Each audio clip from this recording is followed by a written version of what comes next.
Means हमने इस money का एडजस्टमेंट, अब दोनों में से आप किसी भी एक एंट्री को अप्लाई कर सकते हैं। मोस्ट ऑफ द टाइम हम इस एंट्री को ही बनाते हैं, हम डायरेक्टली माइनस करके शो कर देते हैं। क्या एंट्री बनाते हैं?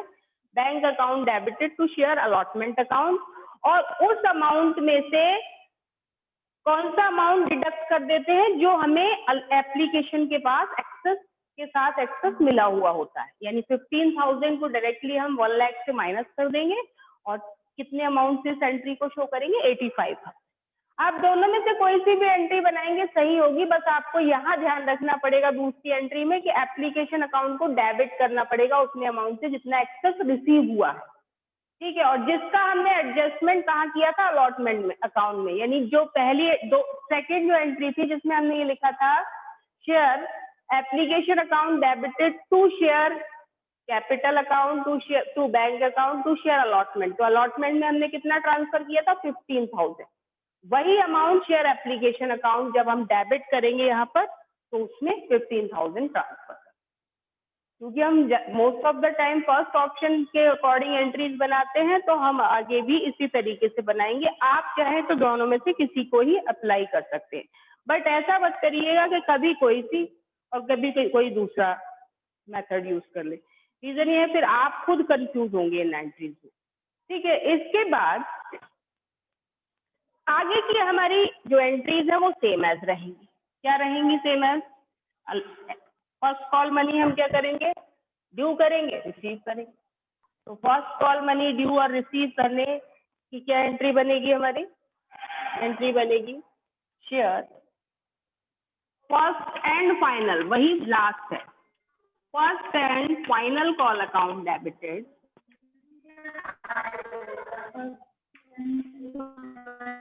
To share first and final call account debited to share capital account. और कितना अमाउंट हम पर शेयर ले रहे हैं? रिमेनिंग। रिमेनिंग मीन्स 3 तो हम एप्लीकेशन पर ले चुके हैं, 5 हम ले चुके हैं अलॉटमेंट पर। रिमेनिंग कितना रहा? 2 रुपीज पर शेयर। जिनका माइक चल रहा है ऑफ करिए। 2 रुपीज पर शेयर, तो 8 रुपीज, 3 + 5 8 हो गए, 10 - 8 2 रुपीज पर शेयर कलेक्ट करना है हमें फाइनल कॉल पर। 20,000 शेयर्स पर 2 रुपीज पर शेयर से कितना अमाउंट रिसीव होगा? 40,000। और इसका हम एज इट इज कलेक्शन कर लेंगे, एंट्री वही बनाएंगे, bank account debit to share first and final call account. Clear? Amount वही 40,000। यहाँ पर कोई आपको प्रॉब्लम नहीं आएगी इस एंट्री में। हमें समझना कहाँ है?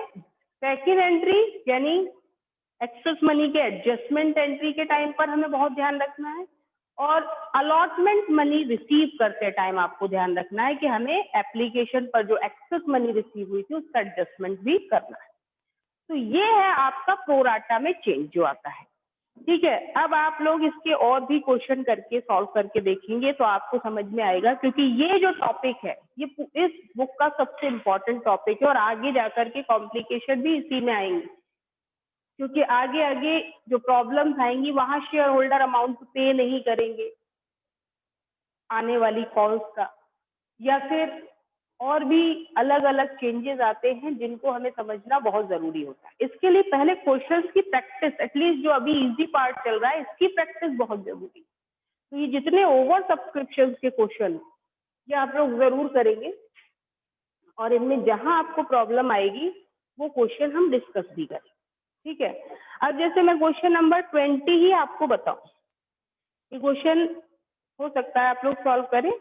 यहाँ पर अमाउंट मिलेंगे नहीं, रिसीव नहीं होंगे, तो पहले इस कंसेप्ट को समझ लें, फिर उसमें आगे इस क्वेश्चन को मैं आपको बताऊंगा। देखिए, प्रोराटा अलॉटमेंट तो सभी को समझ आ गया, मीन्स हमने ज्यादा शेयर्स के लिए क्या किया? एक्सेस मनी को आगे एडजस्ट किया और फिर उस मनी का उसी के अकॉर्डिंग कलेक्शन किया। लेकिन कई बार ऐसा होता है कि शेयर होल्डर्स अप्लाई तो कर देते हैं, एप्लीकेंट बन गए, फिर हमने उन्हें शेयर्स दे भी दिए। यहाँ कंपनी की बात हुई, यानी कंपनी ने उनको शेयर्स अलॉट भी कर दी, लेकिन जैसे ही उनसे आगे की मनी कॉल की गई, यानी उनसे जो अमाउंट है, चाहे वो अलॉटमेंट मनी हो, चाहे वो फर्स्ट कॉल मनी हो, या फाइनल, अलग अलग इंस्टॉलमेंट में हम मनी मांग रहे हैं ना, तो ऐसे टाइम पर वो पैसा नहीं देते। कौन नहीं देता? Share holder. अब अलॉटमेंट होने के बाद एप्लीकेंट्स किस में कन्वर्ट हो जाते हैं? शेयर होल्डर्स में, बताया था ना। तो वो शेयर होल्डर जब कंपनी की कॉल मनी पे नहीं करता, तो ऐसे में कंपनी की बुक्स में एक नया अकाउंट ओपन होता है जिसे कहते हैं कॉल्स इन एरियर का अकाउंट। यानी जो share holder timely call money पे ना करे, तो फिर कंपनी उनकी जो मनी उन पर ड्यू है उसे किस अकाउंट में ट्रांसफर कर देती है? Calls in arrear account.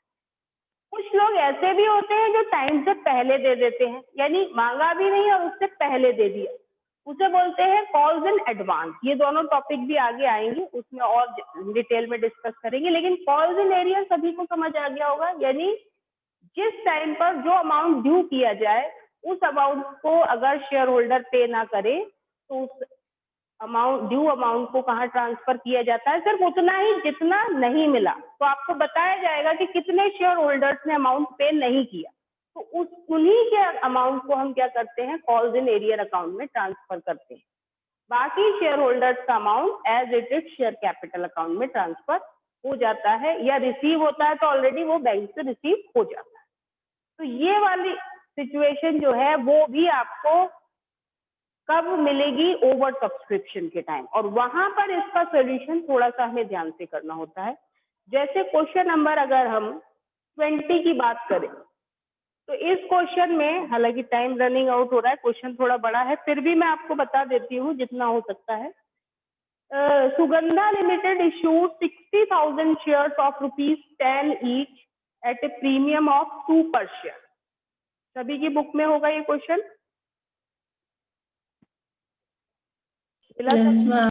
हाँ, ये जो शेयर है ये एट पार इश्यू हो रहे हैं या एट पार वैल्यू से ज्यादा वैल्यू पर इश्यू हो रहे हैं? पहले तो ये बताइए। ज्यादा पे हो रहे हैं। यानी कैसे हो रहे हैं? At premium, issue at premium है। यानी 10 रुपीज का शेयर पब्लिक को कितने में ऑफर किया जाएगा? 12 रुपीज। ठीक है। और पेबल कैसे है? देना कैसे है? ₹3 पर शेयर ऑन एप्लीकेशन, ₹5 पर शेयर इंक्लूडिंग प्रीमियम, यानी प्रीमियम के ₹2 और ₹3 फेस वैल्यू का हम कब ले रहे हैं? अलॉटमेंट के साथ। And the balance on first and final call. कोई बता सकता है बैलेंस कितना बचेगा? कोई भी स्टूडेंट आंसर कर सकता है। What is the balance we are going to receive at the time of first and final call?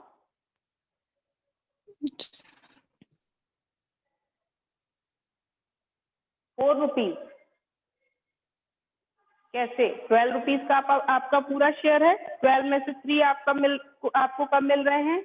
Application पर। 5 रुपीज हम कब ले रहे हैं? अलॉटमेंट के साथ। 5 और 3 8, तो रिमेनिंग 4 रुपीज हमें कब मिलेंगे?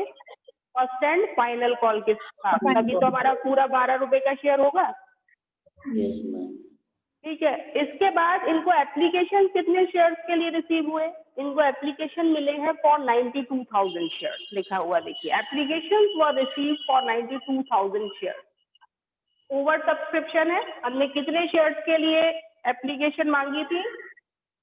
60,000 शेयर्स के लिए। जबकि रिसीव कितने शेयर्स के लिए हुई है? 90,000 शेयर्स के लिए। 92, सॉरी। तो हमारे शेयर्स बहुत ज्यादा ओवर सब्सक्राइब किया है पब्लिक ने हमारे शेयर्स को। 90 issued shares, number of share कितने हैं आपके? 60,000। और अप्लाइड कितने हैं? 92,000। 92,000। एक्सेस आपको कितने शेयर्स के लिए पैसा मिल रहा है? 32 माइनस 60, 32,000 शेयर्स के लिए, है ना? क्लियर हो गया यहाँ तक? अब आगे क्या कहा जा रहा है? उन्होंने 2 कैटेगरी वाइज भी प्रोराटा कर सकती है कंपनी, यानी अलग अलग कैटेगरी में भी प्रोराटा कर सकती है।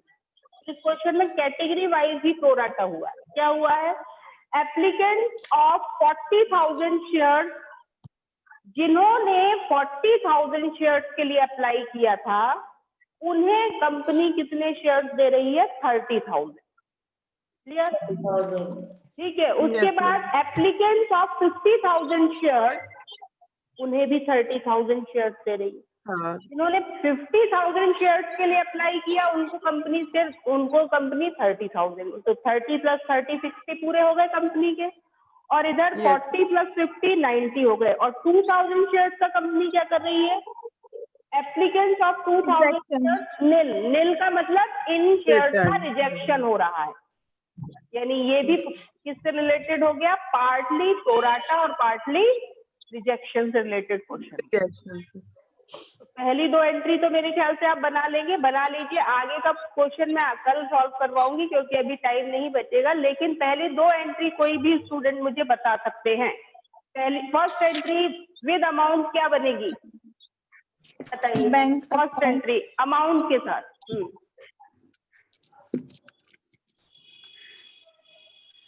Bank account debited to share application account. हाँ, bank account debited to share application 1,20,000 कैसे आपने फाइंड आउट किया? नहीं सॉरी 1,80,000। 180 कैसे फाइंड आउट किया बेटा? मैम वो 60,000 जो नहीं सॉरी नहीं, यही थोड़ा ध्यान रखना है। जितने अप्लाइड है उससे मल्टीप्लाई करेंगे, यानी 92,000 इंटू पर शेयर हम कितना रिसीव कर रहे हैं एप्लीकेशन पर? ये आपको क्वेश्चन में देखना है, 3 रुपीज, यानी 92,000 इंटू 3 1,86,000। ठीक है। ये जो भी अमाउंट आए मैं आपको बताती जा रही हूँ, उसके अकॉर्डिंग कैलकुलेट करेंगे। जितने हमने इशू किए अभी उससे नहीं होगा, ये ध्यान रखना। यहाँ बड़ा कंफ्यूजन होता है कि हम इशूड से करें। हमेशा ओवर सब्सक्रिप्शन में जितने अप्लाइड है या किसी भी सब्सक्रिप्शन में जितने अप्लाइड है पहले ही एंट्री अप्लाइड के साथ बनेगी। तो अप्लाइड है कितने? 192,000, और पर शेयर हम कितना कलेक्शन कर रहे हैं? 3 रुपीज पर शेयर। इसके बाद इस अमाउंट को हम कहाँ ट्रांसफर करेंगे? वही जो लास्ट क्वेश्चन में एंट्री बताई थी, क्या एंट्री बनेगी? Bank account share application. ये एंट्री मैं लिख भी देती हूँ, आप अमाउंट कैलकुलेट करके बता सकते हैं।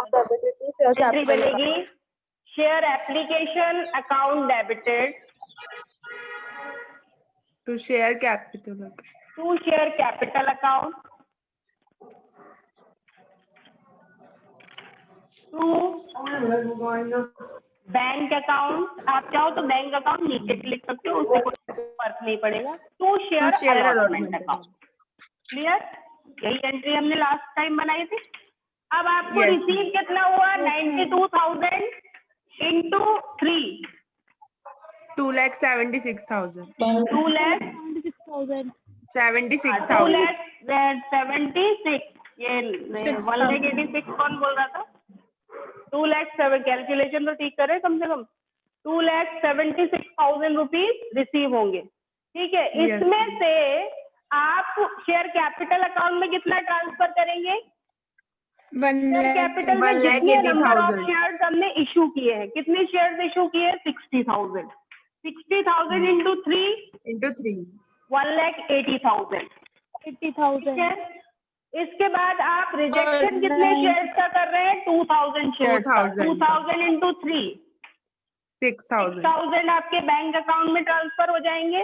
और रिमेनिंग हमारे कितने शेयर्स रह जाएंगे जिनको हमें कहाँ पर एडजस्ट करना है? अलॉटमेंट के साथ। तो रिमेनिंग हमारे रह जाएंगे 30,000 शेयर्स इंटू 3। तो वहां पर हमारा अमाउंट कितना जाएगा? 90,000। क्लियर? ये एंट्री अब क्लियर हो गई होगी। यहाँ तक की एंट्री बना के रखेंगे। कल इस क्वेश्चन को हम कंटिन्यू रखेंगे। क्वेश्चन बड़ा है और इसमें एडजस्टमेंट बताना है, क्योंकि यहाँ पर शेयर होल्डर पे नहीं करेगा, तो वो कॉल्स इन एरियर वाला पार्ट हम कल डिस्कस करेंगे। ठीक है। तो आज के लिए आपका शायद टाइम हो चुका है, अदरवाइज तो मैं इसको बढ़ा देती। अगले